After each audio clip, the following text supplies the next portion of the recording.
ابن سعد جلد نمبر 5 صفحہ نمبر 110 پہ لکھا ہے، حضرت سیدنا امام علی مقام امام حسین رضی اللہ تعالی عنہ جب مدینہ منورہ سے مکہ مکرمہ زادہ اللہ شرفا و تعظیمہ کی طرف روانہ ہوئے تو راستے میں حضرت سیدنا ابن مطیع رحمۃ اللہ تعالی علیہ سے ملاقات ہوئی۔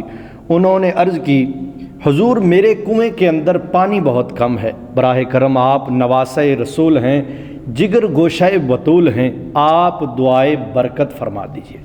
آپ رضی اللہ تعالی عنہ نے اس کنویں کا پانی طلب کیا، اس کنویں میں سے کچھ پانی نوش فرمایا یعنی پیا اور اس کے اندر کلی کر دی۔ پھر حضرت سیدنا ابن مطیع رحمۃ اللہ تعالی علیہ نے اس پانی کو، جو پانی نواسہ رسول نے پیا تھا، اس کنویں کے اندر ڈال دیا۔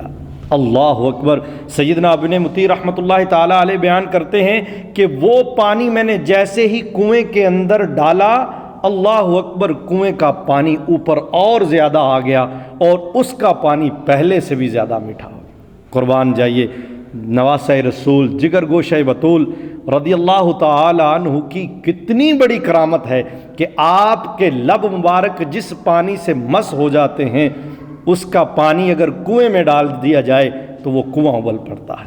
اللہ تعالی ہمیں امام حسین کی کرامات کو سمجھ کر ان کا مقصد جو تھا شہادت کا، جو دین کا مقصد لے کر نکلے تھے، ہمیں اس مقصد پر عمل کرنے کی توفیق عطا فرمائے۔